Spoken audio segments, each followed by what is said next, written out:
오스트레일리아 북부에 위치한 맥퍼슨 가문의 외딴 농장. 7년간의 침묵은 한 의사의 우연한 방문으로 깨졌다. 슬레이트 울타리 뒤에서 발견된 뼈 조각들은 이곳에 사는 모든 이들의 운명을 뒤바꿀 것이다. 3가지 날짜, 3번의 미스터리한 실종 사건은 외부인들만이 눈치챘지만 지역 공동체는 이를 끈질기게 외면해왔다. 이제 이 사건은 더 이상 숨길 수 없다. 너무 많은 우연과 일치가 단순한 논리로 설명할 수 없을 정도다. 오전 7시 43분, 적막한 사막지대에 둘러싸인 레드 더스트 코브의 작은 비행장. 왕립 항공 의료 서비스의 의사 조나단 케이는 위생 비행기의 착륙 허가를 기다리고 있다. 아직 높이 떠오르지 않은 태양은 지평선을 먼지투성이 주황빛으로 물들인다. 케이는 맥퍼슨 농장을 둘러싼 슬레이트 울타리 근처에서 햇빛을 피해 잠시 쉬기로 한다. 울타리 뒤에 어두운 곳에서 그의 눈에 작은 하얀 조각들이 들어온다. 햇빛에 바랜 동물의 뼈처럼 보인다. 이런 발견은 이 지역에서는 흔한 일이라 보통 누구도 신경 쓰지 않는다. 하지만 케이는 그 크기와 특이한 모습, 너무 작고 너무 연약해 보이는 불안감을 느낀다. 즉시 불안한 감정이 그를 사로잡아 그 위치를 기억하게 한다. 그는 아무것도 아닌 일이라고 스스로를 다독이며 자리를 떠나지만 불안한 생각은 머릿속을 떠나지 않는다. 그날 저녁, 그는 지역 당국에 자신의 의심을 알린다. 이 단순하고 거의 우연한 만남은 맥퍼슨 가문의 운명을 영원히 바꿀 일련의 사건을 촉발한다. 몇 시간 후 경찰과 범죄 수사관들이 농장에 도착한다. 초기 조사에서 의사의 의심이 맞았음이 즉시 확인된다. 오래된 훈제소의 재 속에서 불에 부분적으로 손상된 작은 뼈 조각과 8개의 치아 싹이 발견된다. 3일 뒤 다윈의 범죄수사연구소는 이 유골이 매우 어린 갓 태어난 사람들의 것임을 확인한다. 수사는 추가 증거를 찾기 시작하고 곧바로 새로운 단서가 나타난다. 맥퍼슨 가문의 집 뒷방 벽에는 3개의 천팔찌가 걸려있고 각각 스왈틀 02, 77, 01, 00, 0, 크입설, 09, 09라는 날짜가 수놓아져 있다. 처음에는 이 숫자들이 단순한 기벽으로 여겨졌지만 농장의 위성 통신 기록을 확인한 결과 놀라운 일치가 발견된다. 이 날짜들마다 정확히 37시간 동안 외부와의 통신이 완전히 끊겼었다. 수사는 2명의 주요 인물에 초점을 맞춘다. 34세의 가문의 어머니, 클레어 맥퍼슨. 그녀는 최근 몇 년 동안 농장 밖에 누구와도 거의 교류하지 않았다.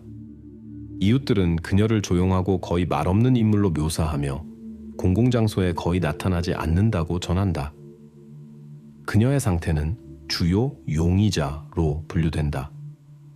2번째 인물은 던컨 맥퍼슨, 나이든 가문의 실질적 가장이다. 그에 대해 알려진 정보는 훨씬 더 적다. 이웃들은 그가 농장을 떠나는 모습을 거의 보지 못했으며 완전히 고립된 삶을 살았다고 말한다. 수사관들은 덩컨의 상태를 간단히 그림자 속에라고 정의한다. 현장을 처음 조사한 의사 중 한 명은 야생개들의 공격 가능성을 제기했다. 뼈 조각에서 발견된 털 조각은 이 가설을 뒷받침하는 듯했다. 경찰은 처음에는 이 버전을 따랐다. 이 지역의 동물들은 크고 위험하며 사람에 대한 공격 사례도 이전에 있었다. 하지만 곧 수사는 상황이 훨씬 더 복잡하다는 것을 깨닫는다. 유골은 지나치게 깨끗하다. 마치 누군가가 가능한 모든 증거를 숨기기 위해 세심하게 처리한 것처럼 보인다. 이틀 뒤 받은 예비 법의학 보고서는 수사의 방향을 급격히 바꾼다. 유골에서 알칼리 수산화 나트륨 흔적이 발견된다. 이는 동물의 공격 가능성을 완전히 배제한다. 이러한 흔적은 의도적인 인간의 개입 없이는 나타날 수 없다. 주요 범죄 수사대는 즉시 맥퍼슨 농장의 수색을 위한 긴급 영장을 요청한다. 이제 경찰은 시간이 거의 없으며 용의자들이 남은 증거를 파괴할 기회를 잡을 가능성이 있다. 클레어 맥퍼슨, 30세, 구금 중. 3번의 미스터리한 실종, 불운인가, 계획된 행동인가? 클레어 맥퍼슨이 공식적으로 체포된 지 이틀이 지났다. 다윈 경찰서의 신문실은 작고 소박하며 벽은 바랜 회색 페인트로 덮여 있다. 이틀 동안 이곳은 변한 것이 없으며 단지 경찰관들의 얼굴과 책상 위에 서류 더미만 바뀌었다. 클레어는 냉담하고 거의 무관심한 태도를 유지한다. 지난 하루 동안 그녀는 음식이나 물을 요청하지 않고 조용히 수사관의 질문을 기다린다. 그녀의 얼굴에는 피로와 무표정만이 읽히며 후회나 불안의 명백한 징후는 전혀 보이지 않는다. 샘 바튼 경위는 책상 위의 서류를 주의 깊게 살펴본다. 그 중에는 다윈 범죄수사연구소의 최종 데이터가 포함되어 있다. 이 데이터는 발견된 뼈 조각과 치아 싹이 클레어의 목의 혈연과 관련이 있음을 확인한다. 이 사실은 이제 완전히 입증되었으며 클레어는 더 이상 유골과의 연관성을 부인하지 않는다. 유골의 기원에 대한 경위의 질문에 클레어는 차분하고 느릿하게 대답한다. 그녀는 농장에서 발견된 3명의 유골이 모두 사산하였다고 주장한다. 그녀는 그들을 혼자 힘으로 묻었다고 말하며 가족 누구도 관여시키지 않았다고 한다. 그녀의 목소리는 설득력 있게 들리지만 수사관들은 한 가지 중요한 세부 사항에 주목한다. 그녀는 이처럼 무거운 경험을 이야기하면서 전혀 동요나 슬픔을 보이지 않는다. 그녀의 답변은 마치 여러 번 연습한 듯 형식적이고 기계적으로 들린다. 그럼에도 불구하고 수사관들은 그녀의 이야기를 의심한다. 기술적 분석에 따르면 클레어가 출산 직후의 신체 상태를 고려했을 때 약 3kg의 무게를 28m 거리까지 혼자 옮기는 것은 물리적으로 어려웠을 가능성이 높다. 계산 결과 그녀가 다른 사람의 도움 없이 이러한 작업을 수행했을 가능성은 낮다. 이는 경찰로 하여금 누군가, 가족 중 한 명이 공범이거나 최소한 사건의 증인일 가능성을 제기하게 한다. 이 시점에서 클레어는 자신의 주장을 바꾸며 농장 근처에 자주 나타나는 야생 딩고를 언급한다. 그녀는 레인저 스티브 롱에게서 동물들이 제대로 관리되지 않은 물건, 심지어 유골까지 훔쳐갈 수 있다는 이야기를 들었다고 말한다. 이는 특정인을 고발하려는 의도라기보다는 사건에 대한 어떤 설명을 찾으려는 시도처럼 들린다. 경찰은 이 주장을 확인하기 위해 즉시 지역 레인저 스티브 롱, 이 지역을 관리하는 원주민을 만나러 간다. 스티브는 이 지역의 특성과 동물들에 대해 잘 알고 있으며 이곳에서 딩고가 자주 나타난다고 확인한다. 하지만 그는 2024년 1월 27일 밤, 즉 마지막 실종 사건 당시 완전히 다른 장소에 있었다고 단호히 말한다. 스티브의 알리바이는 즉시 확인된다. 그의 공용 차량인 토요타 랜드크루저의 GPS 기록은 그가 그날 밤 맥퍼슨 농장에서 42km 떨어진 곳에 있었음을 보여준다. 이는 스티브의 관여 가능성을 완전히 배제하며 클레어가 딩고와 레인저를 끌어들여 사건을 설명하려던 시도가 실패로 끝났음을 의미한다. 스티브 롱은 더 이상 용의자 명단에서 제외된다. 스티브가 용의자에서 제외되면서 수사의 초점은 바뀐다. 경찰의 관심은 이제 클레어의 남편 유언 맥퍼슨에게로 향한다. 그는 지금까지 공식 기록에서 거의 언급되지 않았다. 그의 역할은 아직 불분명하지만 그의 알리바이와 기술적 장비를 확인하는 것이 수사의 최우선 과제가 된다. 그의 진술과 행동은 앞으로의 수사 방향을 크게 좌우할 것이다. 유언 맥퍼슨, 클레어의 남편, 수사의 중심에 서다. 그는 마지막 실종 사건 밤에 태양광 인버터를 수리했다고 주장한다. 하지만 그의 이야기는 사실일까? 5월 19일 아침 수사관들은 맥퍼슨 농장으로 다시 돌아온다. 이번 목표는 명확하다. 유언 맥퍼슨의 진술을 철저히 확인하는 것이다. 35세의 중간키 남성 유언은 경찰을 조용히 맞이하며 긴장감을 숨기지 않는다. 그는 이제 자신이 주목받고 있음을 알고 있다.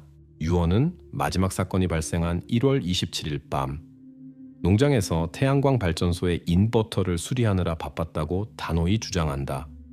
그는 장비가 고장나서 수동으로 인버터를 끄고 수리를 진행했다고 말한다. 수사관들은 이 주장을 면밀히 조사하고 불안한 불일치를 발견한다. 경찰은 빅트론 인버터의 로그 기록을 압수한다. 이 장치는 모든 작업을 자동으로 기록한다. 기록은 유언의 주장과 정반대를 보여준다. 그가 말한 날짜 인버터는 단순히 고장으로 인해 일시적으로 꺼진 것이 아니었다. 로그는 장치가 정확히 306시간 동안 수동으로 꺼졌음을 보여준다. 고장이나 수리에 대한 기록은 전혀 없다. 유언의 진술은 명백히 의심스러워 보인다. 동시에 범죄 수사관들은 농장의 창고에서 또 다른 중요한 단서를 찾는다. 5kg의 수산화 나트륨이 담긴 양동이에서 유언 맥퍼슨의 타액 흔적이 선명히 남은 접착 테이프가 발견된다. 그의 타액이 양동이 뚜껑에 남아있는 것은 우연이 아니다. 이는 그가 사건에 적극적으로 관여했음을 직접적으로 가리킨다. 유언은 수산화 나트륨 구매 사실을 인정할 수밖에 없다. 신문 중 그는 농장이 오래되어 배관이 자주 막히며 이를 청소하기 위해 수산화 나트륨을 추천받았다고 설명한다. 그는 2020년 6월 2일 앨리스 스프링스의 상점에서 발행된 영수증을 제시하며 자신의 주장을 뒷받침하려 한다. 하지만 수사관들은 이미 농장을 조사했고 모든 배관이 폴리에틸렌과 유연한 호스로 만들어졌음을 알고 있다. 이는 수산화 나트륨 사용이 불필요하고 오히려 파괴적일 수 있는 재질이다. 따라서 유언의 화학 물질 사용 목적에 대한 설명은 전혀 설득력이 없다. 같은 날, 수사관들은 유언의 사촌 누이로부터 예상치 못한 진술을 받는다. 그녀는 근처 마을에 거주하며 유언이 농장에서 염소 사체를 처리하기 위해 수산화 나트륨을 사용했다고 들었다고 주장한다. 그녀는 그가 공식적인 동물 사체 처리 비용을 절약하기 위해 그렇게 했다고 확신한다. 이 버전은 처음에는 설득력 있게 들리며 확인할 가치가 있어 보인다. 하지만 곧 새로운 훨씬 더 중요한 사실이 발견되어 사촌의 주장을 뒤바꾼다. 농장을 철저히 조사하던 중 오래된 판자와 금속 쓰레기 더미 뒤에 숨겨진 창고에서 20리터짜리 플라스틱 양동이가 발견된다. 범죄 수사 전문가들은 내부 벽에 의심스러운 흔적을 즉시 알아챈다. 후속 분석은 명확한 결과를 보여준다. 양동이에서 클레어 맥퍼슨의 혈액과 이전에 발견된 유골과 동일한 매우 어린 사람의 혈액 흔적이 혼합되어 있다. 이 증거는 동물 사체 처리에 대한 이야기를 완전히 반박하는 결정적 단서가 된다. 이제 경찰은 유언이 단순히 참여한 것을 넘어 농업용이 아닌 명백한 목적으로 화학물질을 사용했음을 확실히 안다. 맥퍼슨 농장에서 일어난 사건들이 우연이나 가정 내 비극이 아님은 분명해진다. 수사는 새로운 단계로 접어든다. 이제 모든 노력은 가문의 장로 던컨 맥퍼슨을 파헤치는 데 집중된다. 가족의 가장 나이 많은 이이자 늘 그림자 속에 있던 그는 이제 수사의 최대 관심 대상이다. 그의 과거에 아직 풀리지 않은 많은 질문에 대한 답이 숨겨져 있을 가능성이 크다. 맥퍼슨 농장의 깊숙한 곳에서 새로운 발견이 사건의 규모를 완전히 바꾼다. 이 뒤에 누가 있는가? 5월 20일 아침, 맥퍼슨 농장은 긴장된 침묵에 휩싸여 있다. 유언에 대한 심각한 증거를 인지한 주요 범죄 수사대는 수색 범위를 확장한다. 이제 그들의 관심은 농장 뒷마당에 위치한 퇴비 구덩이에 집중된다. 농촌에서는 흔히 볼 수 있는 이 장소는 지금까지 주목받지 못했다. 토양의 초기 검사 후 수사관들은 구덩이를 완전히 파헤치기로 결정한다. 몇 시간의 작업 끝에 약 2m 깊이에서 2017년경으로 추정되는 두꺼운 목재 수층이 발견된다. 그 바로 아래 시간이 지나며 검게 변한 토양 속에서 여러 매우 어린 존재의 뼈 조각들이 나타난다. 그 양은 경찰을 순간 멈칫하게 한다. 여기서 일어난 사건의 규모가 이전에 생각했던 것보다 훨씬 크다는 것이 명백해진다. 범죄 수사팀은 즉시 퍼스트 체크 화학 지시약을 사용해 토양과 뼈를 신속 테스트한다. 테스트는 높은 인산염과 질소 함량을 즉시 보여준다. 단백질 연소의 명확한 화학적 표지다. 이는 유골이 의도적으로 연소되었음을 의심할 여지 없는 사실로 만든다. 2017년의 사건은 이제 수사의 핵심 에피소드가 된다. 수사관들에게 이는 맥퍼슨 가문이 최근 사건들뿐 아니라 훨씬 더 오래된 비극까지 은폐했음을 의미한다. 동시에 수사는 2017년 2월 이 노선을 운행했던 항공의료서비스 조종사를 새로운 증인으로 찾는다. 최근 은퇴한 이 남성은 그 이상했던 날의 세부 사항을 경찰에 기꺼이 전한다. 그의 말에 따르면 맥퍼슨 농장으로의 긴급 의료 지원 요청이 날씨가 맑고 비행 조건이 이상적이었음에도 불구하고 요청제에 의해 갑작스럽게 취소되었다. 이 사실은 문서로 기록되어 수사관들의 특별한 의심을 불러일으킨다. 수사관들은 그날의 기상 조건을 확인하기 위해 레드 더스트 코브에서 기상 일지를 작성했던 자원봉사 기상학자에게 문의한다.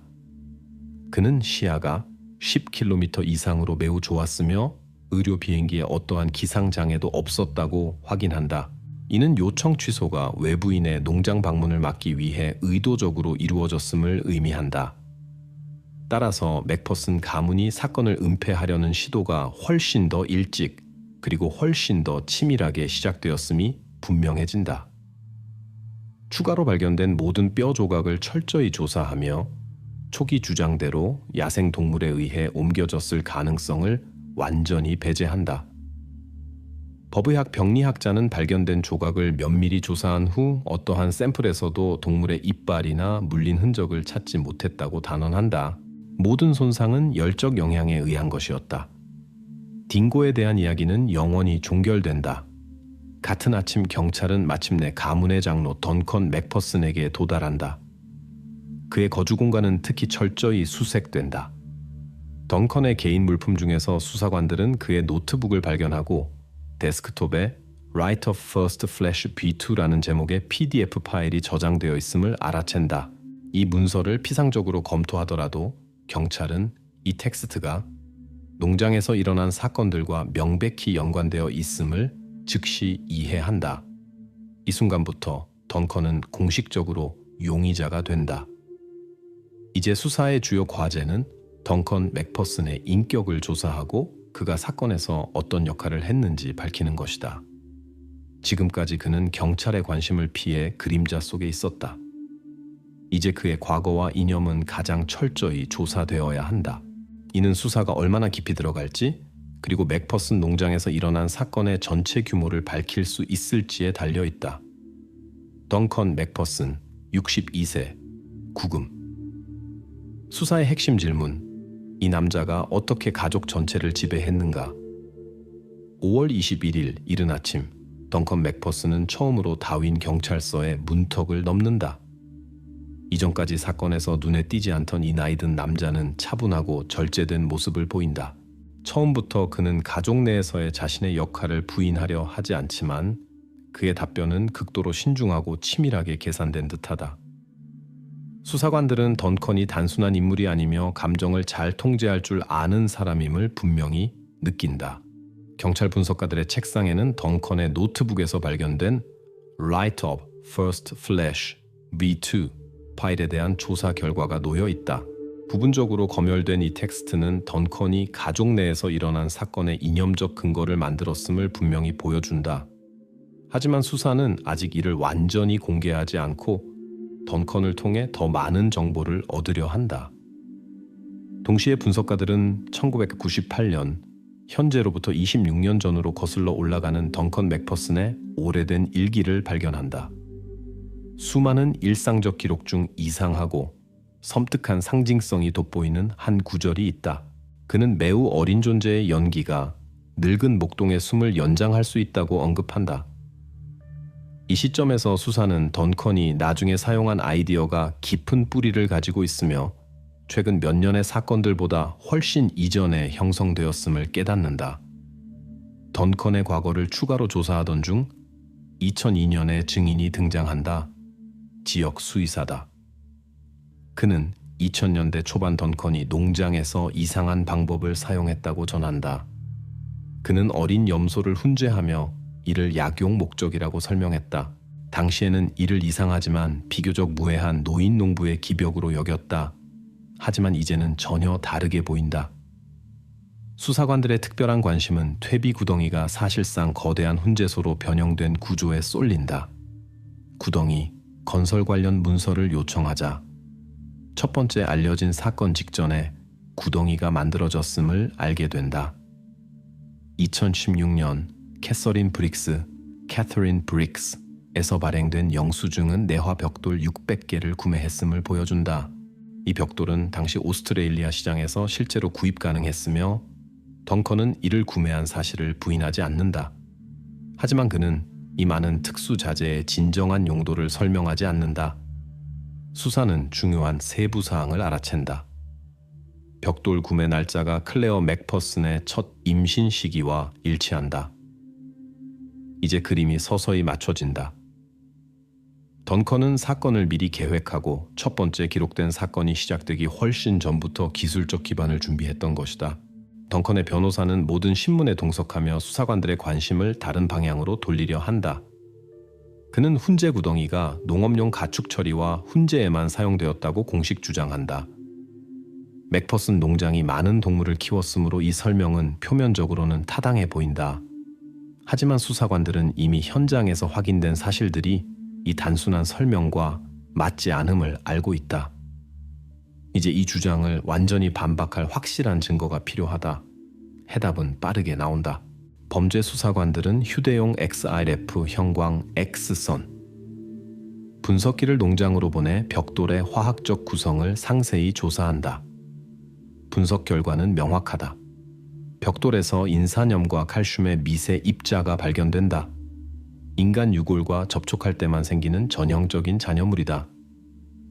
농업적 용도로는 이러한 흔적이 있을 수 없다. 변호사의 훈제 구덩이 농업 사용 주장은 이 과학적 증거의 압박으로 무너진다. 이 발견과 증거로 수사는 던컨의 역할이 단순한 기술적 참여나 가족 지도에 그치지 않았음을 깨닫는다. 그는 분명히 사건을 체계적으로 준비했으며 가족의 의식에 깊이 뿌리내린 신념을 활용했다. 이제 심리적 측면을 더 깊이 조사할 때다. 클레어와 다른 가족 구성원들이 어떻게 던컨의 강한 영향 아래 놓였으며 이 영향이 수년간 어떻게 작용했는지 알아내야 한다. 도시는 피를 약화시킨다. 맥퍼슨 가문의 주요 전설이었다. 하지만 추방에 대한 두려움이 어떻게 클레어를 통제하는 주요 도구가 되었는가? 5월 23일 아침, 수사관들은 클레어 맥퍼슨의 심리적 상태를 밝히는 중요한 증거를 얻는다. 맥퍼슨 가문의 집에서 압수된 수많은 서류 중 2019년에 클레어가 여동생에게 보낸 편지가 발견된다. 짧고 절박한 이 편지에서 클레어는 어떤 미스터리한 의식을 통과하지 못하면 30세가 되기 전에 자신의 삶이 끝날 것이라고 믿고 있다고 고백한다.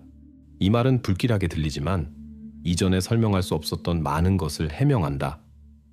수사관들은 처음으로 미신적 처벌에 대한 두려움이 클레어가 도망치거나 도움을 요청하지 못하게 한 요인임을 분명히 본다. 이제 던컨 맥퍼슨의 그녀에 대한 통제가 단순히 잔인한 것뿐 아니라 치밀하게 계획되었음이 명확해진다. 상황을 더 이해하기 위해 경찰은 종파적 영향 사례를 전문으로 하는 숙련된 심리학자를 초빙한다. 클레어의 편지, 진술, 행동을 상세히 분석한 후 심리학자는 명확한 결론을 내린다. 클레어는 수년간 종파적 통제에 노출된 사람들에게 전형적인 의존성 장애의 뚜렷한 징후를 보인다. 심리학자는 이러한 영향이 고립과 공동체 추방에 대한 두려움을 기반으로 한 장기적이고 체계적인 의식 처리를 통해 이루어진다고 설명한다. 클레어의 경우 가족 전설인 도시는 피를 약화시킨다는 두려움이 절대적이고 압도적인 요인이었다. 이제 수사관들은 클레어가 자신의 행동의 심각성을 얼마나 인지했는지 이해하는 것이 중요하다. 심리학자와 정신과 의사들의 전문가 의견에 따르면 클레어는 강한 암시와 가족 장로의 압박 아래 행동했지만 자신의 행동의 결과를 현실적으로 충분히 인지하고 평가할 수 있었다. 이는 그녀가 압박을 받았음에도 불구하고 완전히 책임을 면할 수 없음을 의미한다. 경찰은 이제 피해자이자 범죄의 참여자라는 이중적 역할을 한 사람을 마주하고 있다. 이 이중성은 수사의 추가 조치와 최종 결정을 크게 복잡하게 만든다. 이에 대해 클레어의 변호사는 산후 정신병을 주장한다. 변호인은 클레어가 출산으로 인한 극도로 심각한 심리적 상태로 인해 자신의 행동을 인지하지 못했다고 증명하려 한다. 이 설명은 형식적으로 가능성이 있지만 이미 확보된 정신과적 결론은 이 주장을 상당히 약화시킨다. 수사관들은 더 깊은 의학적 검사를 통해 이 경로를 최종적으로 배제하거나 확인할 수 있을 것임을 이해한다. 이 순간 사건의 시각을 완전히 바꾸는 또 다른 중요한 증거가 나타난다. 2014년 1월 26일 맥퍼슨 농장의 이리듐 모뎀에서 전송된 위성 메시지 기록을 조사하던 중 클레어가 덩컨에게 보낸 짧은 SMS가 발견된다. 메시지는 간결하고 명확하다. 준비됐어요? 우리를 위해. 수사관들에게 이 메시지는 그녀의 행동이 의식적이었고 의도가 있음을 확인하는 가장 중요한 증거가 된다. 이제 클레어를 단순히 상황의 수동적 피해자로 보기란 불가능하다. 그녀는 농장에서 일어난 일의 계획과 실행에 분명히 참여했지만 그녀의 인식과 복종의 정도는 여전히 추가 분석이 필요하다. 이 SMS 발견 후 경찰은 맥퍼슨 가문이 정기적으로 구매한 산부인과 키트의 구매 및 사용 이력을 조사하기 시작한다. 이 수사선은 지역농업협동조합인 레드더스트 에그리컬처럴로 이어진다. 수사관들은 누가 언제 의료 키트를 구매했는지 그리고 이것이 맥퍼슨 농장의 사건들과 얼마나 연관이 있는지 알아내려 한다. 과거에서 나온 예상치 못한 단서가 외부인의 관여를 밝힌다. 의료 물품 구매 뒤의 숨은 자는 누구인가? 5월 25일 아침 다윈 경찰서에 익명의 발신자로부터 예상치 못한 메시지가 도착한다. 2020년 산부인과 키트 아우라 2부 2구의 송장 사진이 포함되어 있다. 문서에는 회계사 로스 모스의 서명이 선명히 보인다. 이 이름은 수사 과정에서 처음 등장하며 경찰은 이전에 사건 자료에 전혀 등장하지 않았던 이 사람에게 주목해야 한다는 신호로 받아들인다. 수사관들은 즉시 조사를 시작하고 로스모스가 맥퍼슨 공동체의 전 구성원이었음을 확인한다. 그는 2021년에 공동체를 떠나 그 이후로 가족과 연락을 피하며 독립적으로 살았다. 수사는 그를 빠르게 찾아내 신문에 소환한다. 경찰과의 대화에서 로스모스는 자신의 버전을 공유하기로 동의한다. 그는 공동체에 속해 회계 업무를 담당했으며 특히 의료 및 화학물질 구매를 처리했다고 확인한다. 하지만 그는 덩컨 맥퍼슨이 마다의 살을 나누지 않는 것은 큰 죄라고 말했던 이상한 발언을 했다고 전하며 당시에는 이를 문자 그대로 받아들이지 않았고 구매의 실제 결과를 예상할 수 없었다고 주장한다. 모스의 진술과 병행해 경찰은 결제가 이루어진 레드더스트 에그리컬처럴에 대한 감사를 진행한다. ASIC의 감사 결과 이 협동조합은 실제로 중개회사 역할을 했음을 확인한다. 캐서린 은행 계좌를 통해 의료 키트뿐 아니라 수산화 나트륨과 아카시아 추출물을 포함한 화학물질에 대한 지불이 이루어졌다. 수사관들은 로스모스가 이러한 구매의 목적을 알고 있었는지 직접 묻는다. 그의 답변은 처음에는 설득력 있게 들린다.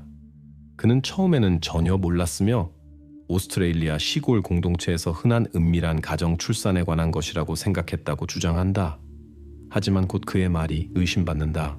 체포 당일 압수된 그의 플래시 드라이브 SHA-2556 해시로 즉시 봉인됨에서 발견된 메시지 기록은 모스가 수산화 나트륨 구매 세부 사항을 직접 논의했음을 보여준다. 메시지에는 출산 직후 긴급 배송에 대한 지시가 포함되어 있어 그가 상황의 특수성을 이해했음을 명확히 나타낸다. 이제 모스가 이전에 인정한 것보다 훨씬 더 많이 알고 있었음이 분명해진다. 그는 단순한 회계사가 아니라 맥퍼슨 농장에서의 범죄에 사용된 물질 공급 사슬의 중요한 고리였다. 로스 모스는 자신을 너무 작고 중요하지 않은 인물로 묘사하려 하며 던컨과 맥퍼슨 가문의 진정한 의도를 이해할 수 없었다고 말한다. 그는 자신을 단지 공동체의 고위 구성원의 지시를 따르는 평범한 실행자로 보았다고 주장한다. 수사관들은 이 주장을 주에 깊게 기록하지만 그의 인식 정도가 그가 보여주려는 것보다 훨씬 높았음이 이미 명확하다. 그럼에도 불구하고 이 시점에서 모스의 역할이 핵심적이거나 주도적이지 않음을 강조하는 것이 중요하다. 그는 이념가가 아니라 실질적인 기능을 수행했다. 가장 중요한 증거는 같은 날 나타난다. 로스 모스의 압수된 전자 스프레드시트에서 FF 윈도우 3비중 6엑차스라는 표시가 발견된다. 이리듐 위성통신 사업자의 로그와 날짜를 대조한 결과 이 시간 프레임이 맥퍼슨 농장에 이미 알려진 36시간 통신 차단 기간과 완전히 일치함을 알게 된다. 이 증거는 모스가 사건 자체뿐 아니라 사건이 발생한 정확한 시간까지 알고 있었음을 명확히 증명한다. 이 순간부터 로스 모스는 공식적으로 검찰 측 증인으로 전환된다. 그는 더 이상 자신의 인식을 부인하려 하지 않으며 추가 저항이 무의미함을 이해한다. 모스와 그의 진술의 등장으로 수사는 마침내 세 주요 피의자 클레어, 유언, 던컨의 직접적 관여를 밝힐 열쇠를 얻는다.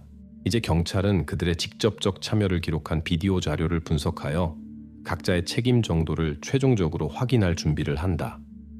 수사 최종 단계. 이제 핵심 질문은 누가 주도자였는가? 장로 던컨, 어머니 클레어, 아니면 그녀의 남편 유언 맥퍼슨?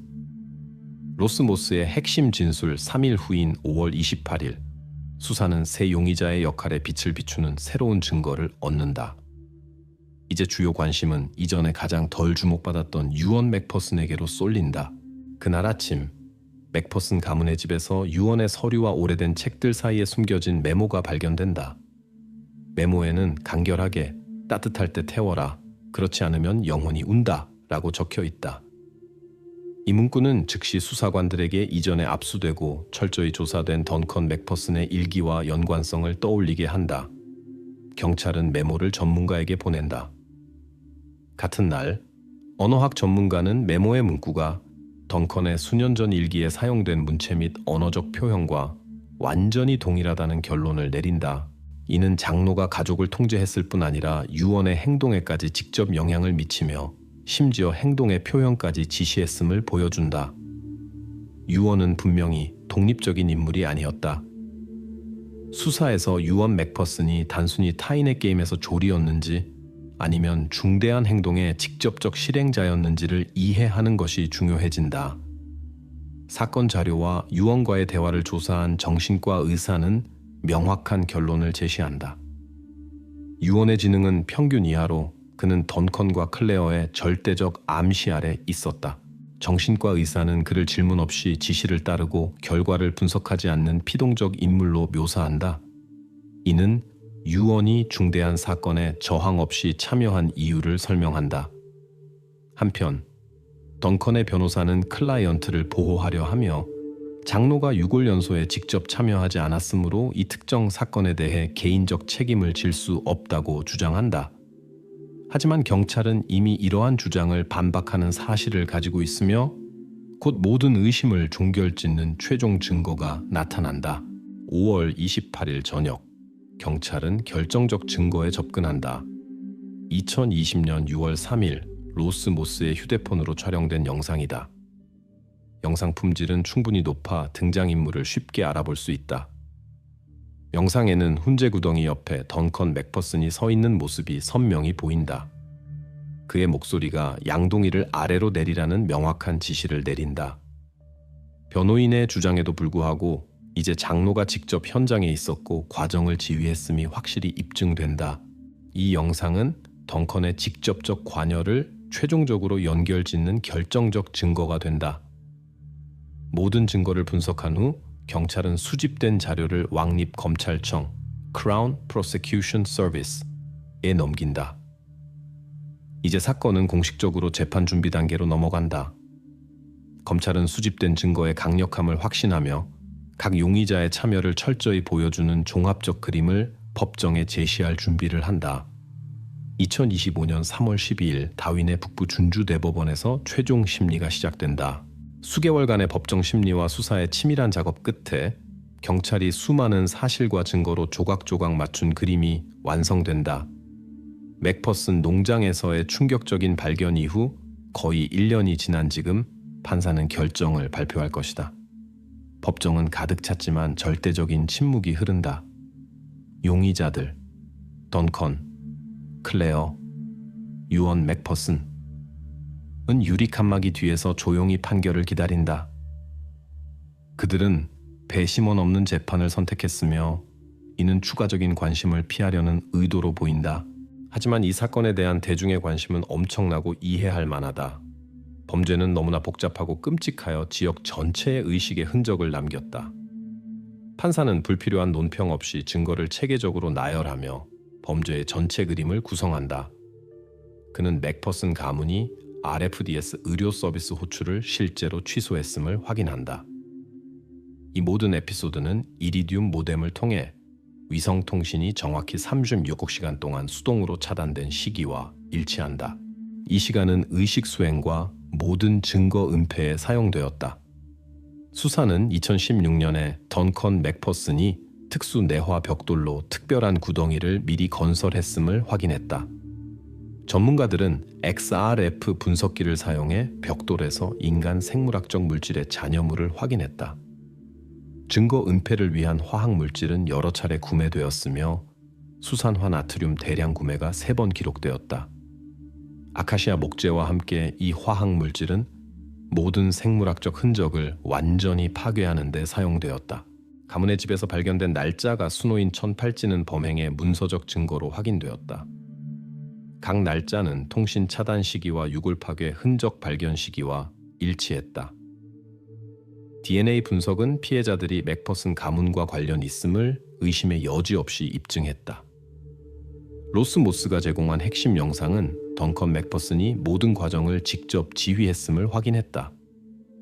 그의 목소리와 모습은 양동이를 구덩이에 내리라는 지시를 내리는 영상에 선명히 나타난다. 판사가 범죄의 세부 사항을 낭독하는 동안 던컨 맥퍼슨은 평정을 잃는다. 그의 늘 침착했던 얼굴이 갑자기 일그러지고 그는 자리에서 벌떡 일어선다.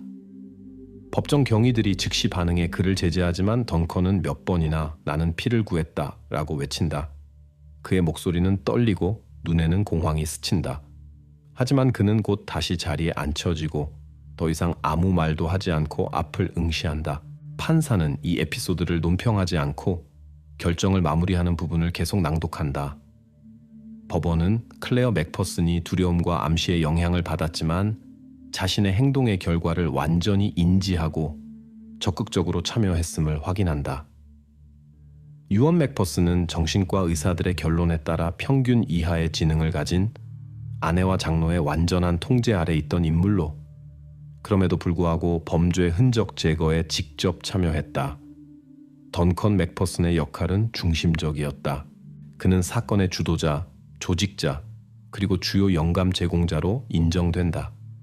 법원은 또한 수사와 범죄 수사관들의 모든 노력에도 불구하고 특히 2017년의 피해자 수를 DNA 샘플의 시간 경과와 화학 물질의 영향으로 인해 정확히 파악할 수 없었음을 별도로 강조한다. 따라서 일어난 사건의 진정한 규모는 영원히 알려지지 않을 수 있다. 심리 마지막에서 북부준주 대법원 판사는 최종 판결을 내린다.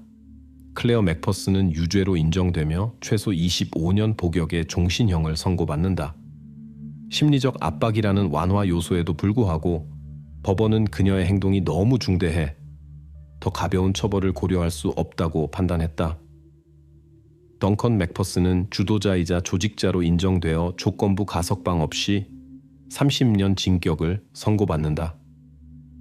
유언 맥퍼슨은 범죄의 적극적 공모로 유죄로 인정되어 22년 징역을 선고받는다. 판사의 마지막 말은 차분하고 건조하다. 2017년의 정확한 피해자 수는 확인할 수 없다. 이로써 말은 끝난다. 판사는 사건 서류 폴더를 닫고 법정을 떠난다. 그 뒤를 따라 기자들과 소수의 방청객들이 천천히 법정을 떠난다.